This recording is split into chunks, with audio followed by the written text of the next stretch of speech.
Do you have skills that your parents taught you that you're glad you learned from them? Now that maybe let me back that up a little bit. Okay. At what age would you consider somebody to be, quote, an adult? When you can live on your own. Oh, Lord. Okay. Well, then I guess. That might be too broad of a statement, right? Okay. So really, somebody's an adult when they're 18. Right. Legally. Statutorily. Right. But can you care for yourself? Okay. And that's not to say that, like, if you have a physical disability that you're not an adult. Okay. Right. Okay. But assuming that you are without physical disability, can you care for yourself? Right. And Okay. basic stuff. Right. So I'm not saying, do you make a ton of money and able to buy a house? Right. I'm saying, can you do the basic things to care for yourself? Do you think that there is an age at which point a child has indeed reached, you are now an adult and you need to be able to do a variety of adult-oriented things? Yes. Okay. Now, I don't know what age that is, but I'm going to go by age 22, 23. You need to be able to do grown-up things. Sure. And you don't have to be a grown-up. You don't have to be married. You don't have to have 2 kids and a white picket fence and a mortgage and all of that. But I think that there are certain skills that you should be able to have by, like I'm saying, 21, 22, 23. Okay. What do you feel about that statement? I can go along with that statement. Okay. So here's the thing, and this is where I'm going with this. I keep seeing things on Facebook, and it says schools need to do blank. Right. And What's the one that you see the most? schools need to teach kids we need to put prayer back in school. They need to bring religion back to school. Right. But what about, what do they need to teach kids? Well, that's what I see all the time is that schools need to do this, right? But why are we teaching them this subject when what we really need is to give them this skill? Okay. Right. Okay. Yeah. So the thing that I see all the time is why are we teaching algebra and not taxes? Oh, okay. Right. To which I say, there's no reason you can't learn both. In fact, algebra has a lot to do with taxes.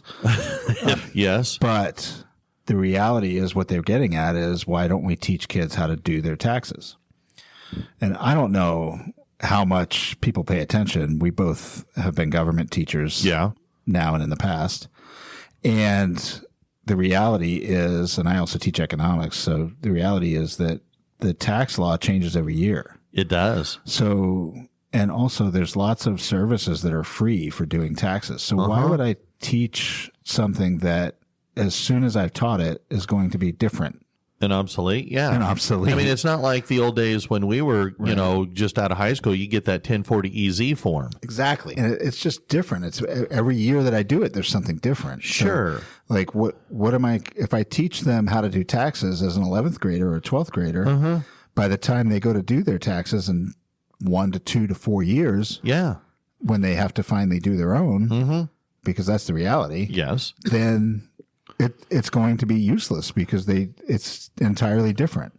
And so really the best thing to do is just point them to a service. Well, and that's why I kind of get frustrated at people saying, well, schools need to do this, schools need to do that. And I'm going, no, there are fundamental things that schools need to do that we were built and designed around.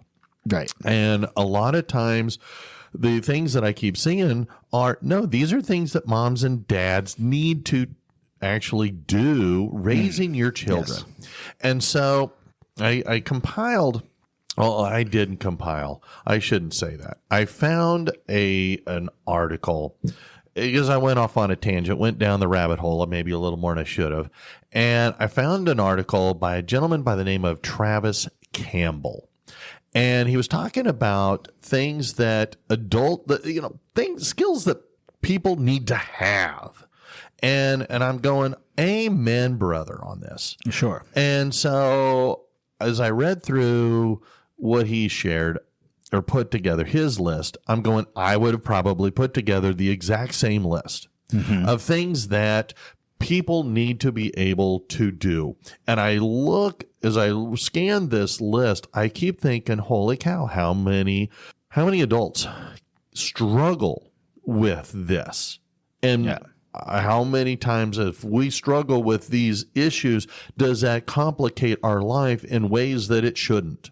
And so and I guess I'm going to put myself out there a little more than I should, but one of the things he talks about is emotional regulation, that we need to do a better job of regulating ourselves. How many times do we blow up at work? How many times do we blow up at home? How many times do we bottle up our emotions instead of,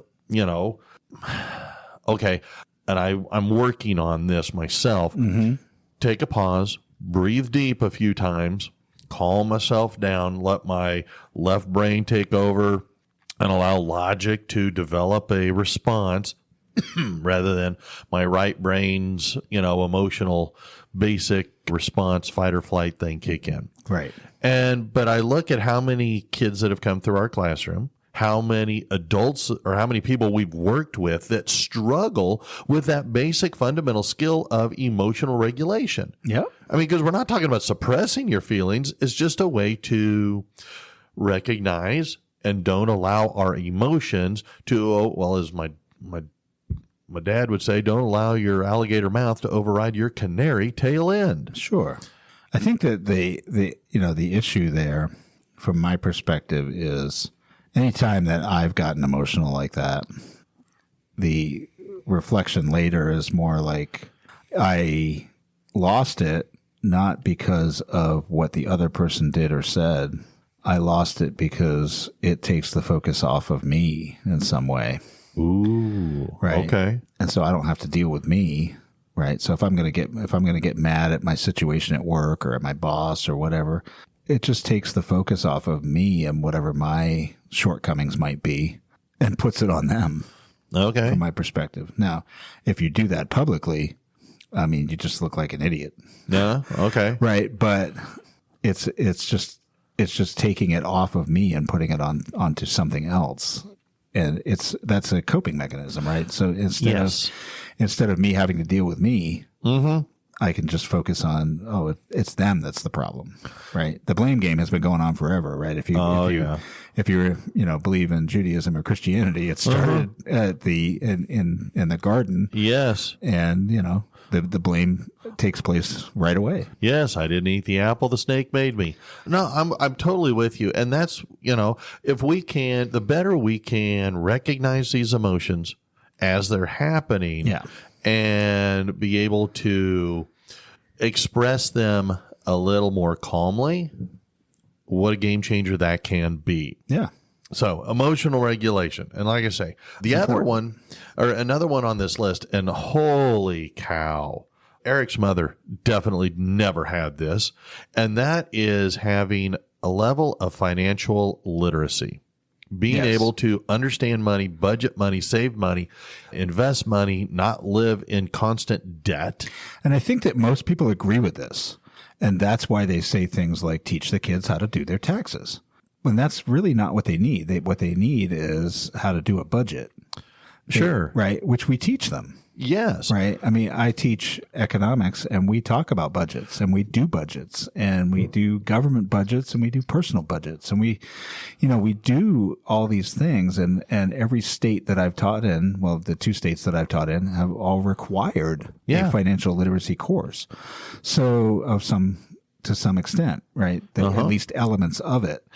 And so, but what is the value of you and I spending class time to teach this if mom and dad don't reinforce it at home? If mom and dad are out there spending money left and right, if they're spending money twice as fast as it's coming in, they're living in massive credit card debt, then I can teach you these things. But if mom and dad aren't reinforcing it, or they're teaching just the opposite, well, mom and dad have way more influence than I as a teacher ever will. Right. I think that's the same thing as, to me, like if you go to church And you get preached at of like everybody loving everybody, and the church itself seems loving and all that. And then you go home and the kid sees something completely different.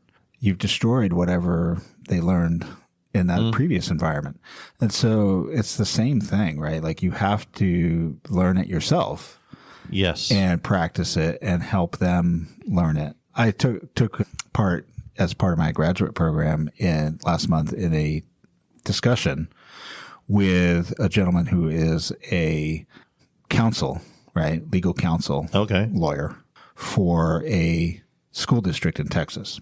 Okay. So he works for the board of that district. And one of the things he was mentioned just in part of our conversation was that the parent, we were talking about legal issues between parents and teachers and things like that. But he said, the parent is the first teacher.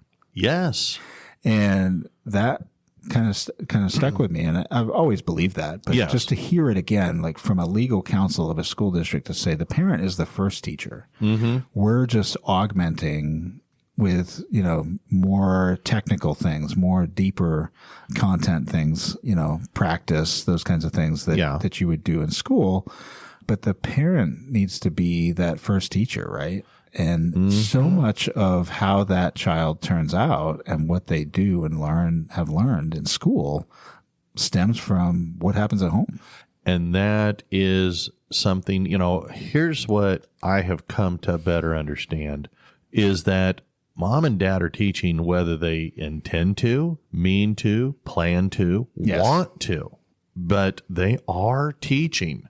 And one of the other things that is on here, and I see this at all ages, and that is conflict resolution. Yeah. And now you and I both have talked about this ad nauseum and how we deal with this and teach it in the classroom. I mean, I remember you and I went to a great presentation by the governor of Kansas and the governor of Utah talking about conflict resolution, how to argue better. Yeah. I love that presentation, but how many times do people that we see, kids and adults, struggle? I mean, crying out loud, it is on the front page of every newspaper, news outlet, where our elected officials cannot have good conflict resolution. They're yelling, screaming, and cussing at each other. And what's interesting about that is while those two governors may be civil and friends together, the outward information that I've seen, it shows that they don't argue better. They argue the same as their parties. And and they're both from the opposite parties. Yes. But we don't do well at that. We don't do well resolving that conflict. We like to blame. Mm-hmm. And that's what, makes me frustrated is how many times can many of our problems be resolved if we actually talked about the problem? Sure. And if you can avoid name calling, if you can avoid personal attacks. But it seems like, I mean, again, mom and dad teach us this. We can address it at school, but when it's not being reinforced anywhere else, I mean, whether it's pop culture, whether it's, again, our elected officials are a lot like unwilling. Okay, one of my favorite things that Charles Barkley, the NBA guy, said, I'm not a role model. I'm sorry, you don't get to choose that. You are going to be a role model. When you become a public figure, you are a role model, whether it's to one person or 1 million people. It doesn't matter. Right. They're going to choose whether they're going to model themselves after you or not. Do you consider yourself a leader? Yes, I do. You do. Okay. That's good. And I think a good leader leads from the front and leads by example. Yeah. Why do you consider yourself a leader? Do you feel like there's somebody following you? Well, for 23 years, I led students in the classroom. Right, so they were watching you. Yes. Here's the thing, and I don't remember where I heard it or read it. I've read lots of books, and maybe it was, one of Stephen Covey's books or something. I don't know where it was. Okay. But basically, everybody is leading somebody. Yeah. Right. And it doesn't matter. Like you could be a 5-year-old kid and you're the leader right? for a 3-year-old kid that's looking up to you. Yeah, Right? siblings. Somebody is watching you and emulating or learning something from you. Now, it could be that you're doing bad things and they're learning, right? Like the youngest child in a family often learns about all the bad things that their older siblings did. And so they figure out from that process how to get away with those same things without getting in trouble, right? Somebody's leading. You're leading somebody. And so it doesn't matter unless you are enclosing yourself in a camp in the middle of the woods and never communicating with anybody else. Yeah. You're leading someone. Well, and that's, I'm sorry, I interrupted you. No, I'm just saying. I mean, it's a thought that came up here that you have to watch what you're doing, right? And I think that blaming is easy, right? We can blame the schools and say, Sure. well, my kids don't know how to do their taxes. They can't budget. They're overspending their money. Well, that's not the school's fault, right? You need to help them continue that process. We can teach them the theory of it at school all you want, right? But they go live in the real world, and when they're with you, they live in the real world. Yeah. And that's where being able to communicate is so important. Being able to have that strong enough relationship that you can communicate professionally, personally, doesn't matter, but be able to show that respect. And I think that learning first not to blame Yeah. is that first part of arguing better, right? Of that conflict resolution. If you blame, then nobody can argue with you, No. right? And you can't learn anything because you're just going to blame. Well, and that's where the idea, you and I have talked about this multiple times, listening to understand Yes. rather than listening to respond. Right.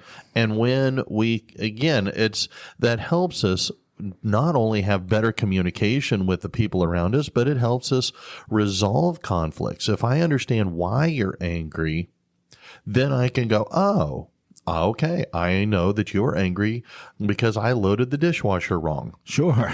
Okay, you shouldn't have never told me that story. I know.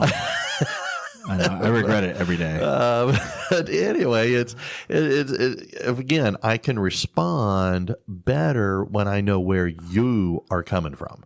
And so, I don't know, again, things that really I can teach in the classroom, but if it's not being reinforced out at home, it doesn't do me any good. Yeah. I mean, I think that's true. I think, and a part of that I think is self-reflection, right? Being able to reflect on things, think about what we're thinking, metacognition, and responding differently. Oh, absolutely. How about this one? And this is something that I still struggle with. I do better, but I still struggle with, and that is time management.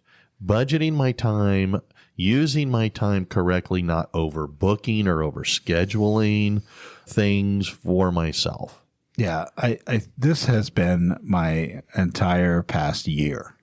Okay. Right. So as I went through my graduate program that I started in August 2024 and finished in July of 2025, that program I knew would require me to do better with time management. Mm-hmm. And so I learned from somebody who's a leader, right? From them, what kind of resources they use in order to manage their time better. And I adapted to make it mine and changed a lot of how I dealt with things, how I prioritized, what I said yes to, what I said no to. And I feel that I was able to accomplish so much more than I could have even thought and do well at almost all of it. I will say that my best semester in college was when I was taking 18 credit hours and working 40 hours a week. Yeah. I didn't have time. It's because you didn't game. Well, that was probably part of it. Yeah. Of course, back in that day, it was the Nintendo. Right. But and you couldn't save anything. It was all. Yeah, well, that's you had true. to start over every time. You did. But I managed my time. I didn't have time to dink around. I didn't have time to waste. So I had to budget my time. And I'm finding now as a counselor, I've got to write everything down on my calendar. I have a physical calendar Yeah. that I record stuff. And when somebody asks me, hold on, let me look at my calendar. And I schedule stuff, and I put, it's made it easier for me, because that has always been a struggle, and I've gotten so much better. And I think that exactly what you're saying is what I experienced, right? I went from, having a teaching job where I was, busy, Yeah. to having a teaching job where I was busy, having a graduate program where I was busier, Yeah. having practicums that intertwined those two things and made it even busier, plus having, family and other responsibilities. And still wanting to also fit in the things that I thought were important, right? Like reading. Sure. So in that same time period that I took on all this other stuff, I also read 40 books. And I was like, how can you do all that? Well, you do it with time management, right? That's how.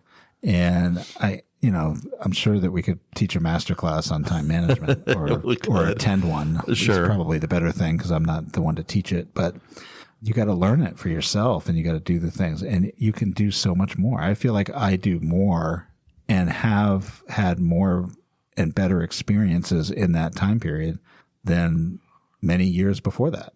Well, let me ask you this. It's fulfilling. Well, yeah, absolutely. Because if you have better time management, what do you think that does to your stress level? So, yeah, I mean, I think stress is interesting, right? Like, I think my stress level is higher if I'm just busy. Yes. I think my stress level goes down when I can say, "No, I'm not doing that. That task is not important to me. Okay. That's not part of what I'm doing. I'm going to do these things." Okay. Right? Because this matters to me. This is important for my project at work or my students or whatever. And I don't have time for the other thing that you want me to do or whatever. So in this list that was created, they talked about both time management and self-advocacy. And being able to speak up for yourself, saying no to certain things. Yeah. And if you can have better self-advocacy, stand up for yourself, and if you can manage your time better using calendars or, right, I think a calendar, whether it's a physical calendar, the digital calendar on your phone or on your computer, whatever it might be, can then improve your stress level. Because stress, we know, kills. I mean, it had the physiological issues, the health issues on your heart, on your cholesterol. I mean, all these horrible things. But I won't pretend to be a medical doctor. But if you are able to manage your time better and to tell people and advocate for yourself, saying, no, I can't do this. No, I don't want to do this. What impact will that have then on your stress level? Yeah, I mean, I think that's an important thing. Now, I don't feel like there's a lot of times when somebody came to me and said, "Do this thing," and I had to say no. I think that oftentimes there are ideas that come up at work or whatever, and I would voluntarily pour myself into something that wasn't really going to matter to me. Okay, and I don't know if I was trying to please somebody else or what, but it took up time that I needed to spend on something else. And those are the kind of things that I've said no to. Like, I've actually had to say no more to myself. Don't do that thing. Okay. Than I have to others. Now, it's not that I haven't said no to others. I have. Yeah. Right. I mean, I have a role of a minor role in leadership of department head where I've had people ask me for things or to do things, and I just say no. I'm not doing that.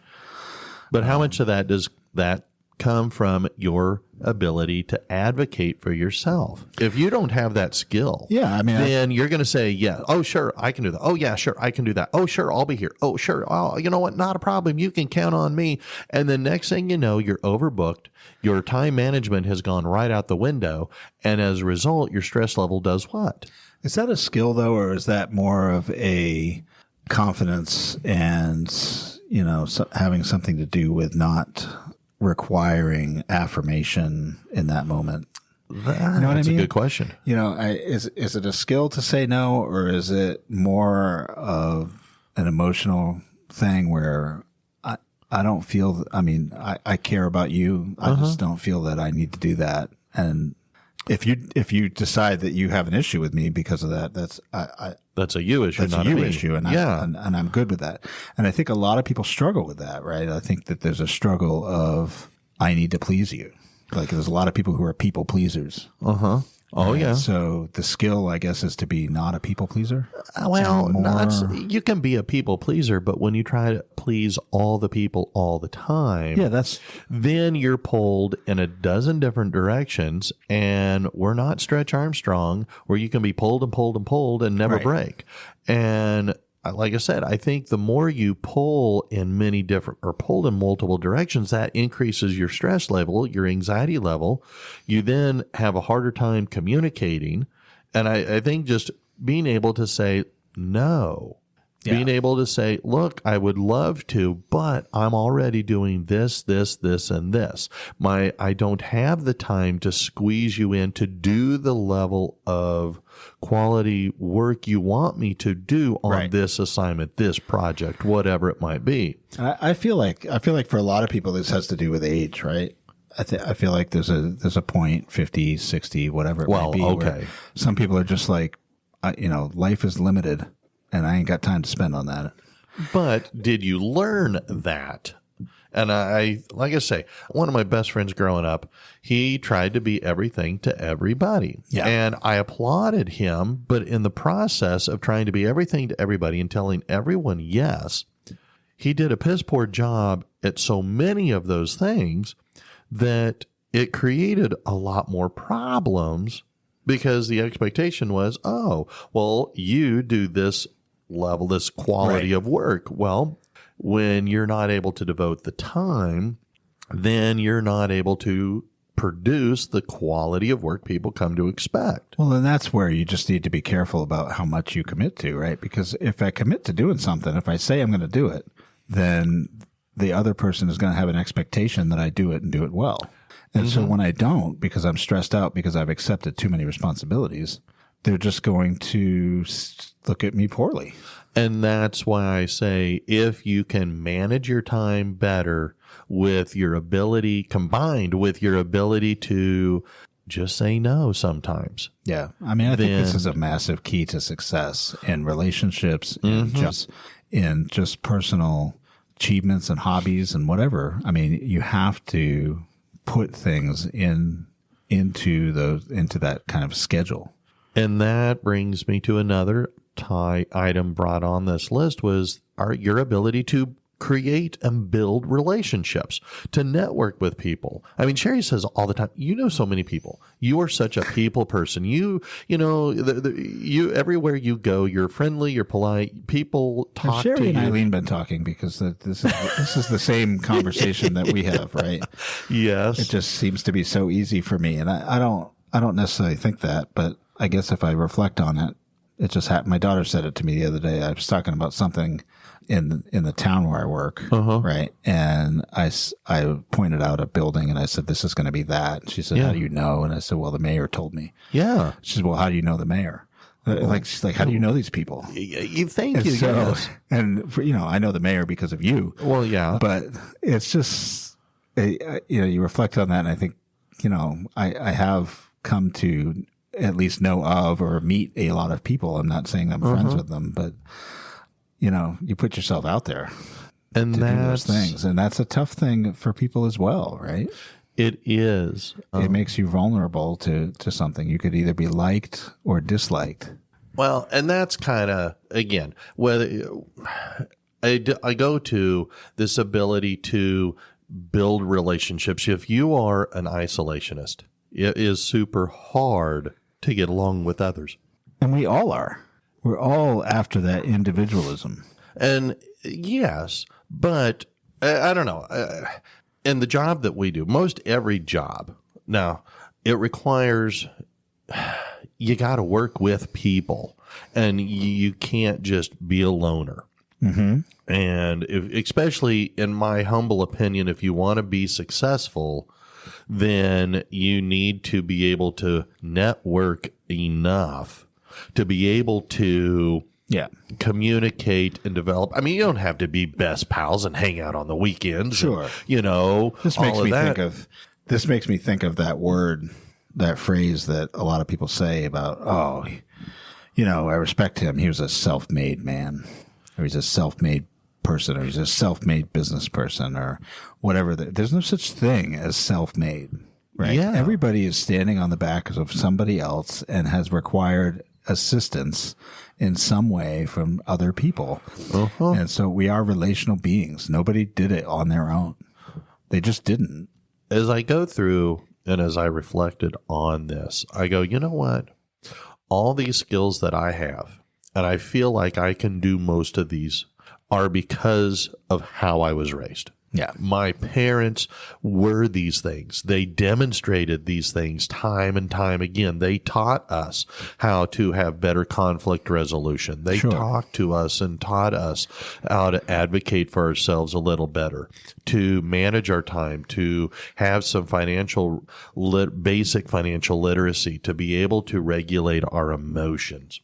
And I would say that some of the things that I learned and do well in my life are related to that upbringing in that way, that my parents taught me positive things. But I would also say that there's a large amount of things that I have learned and do and developed that are in spite of that are because of the things that I saw that I wanted to be different. Okay. And so I think either can be true, but obviously teaching the positive things is the best route, right? I think if you want to get to I think if you reflect back on your life as a much older person, all right, when you look back, how well were you able to do these things and how did you learn these skills? Right. Again, when you mentioned before about mom and dad being the very first teacher. Yeah. Not only are they the first teacher, they are the most powerful and influential teacher because they are a teacher that never goes away. I mean, we have kids that are with us for a semester or for a year, and then boom, we're out of their lives.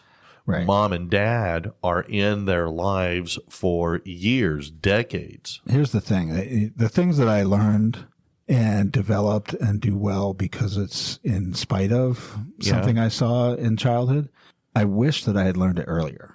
Okay. Right. So if I could have learned that more concretely from parents, that would have been better. Okay. Right. I wish I had learned a lot of things earlier. I think there's some things in my life that would be very different.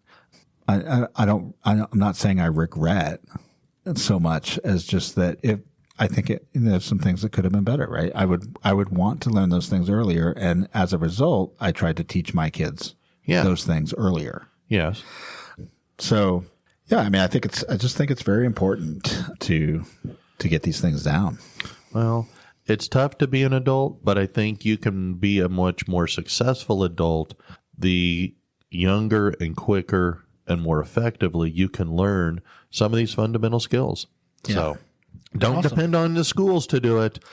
Moms and dads, this is part of our responsibility as being parents. Right. So anyway, well, that's all I got. So until next time, I'm Rod. I'm Scott. See ya. All right. Bye-bye.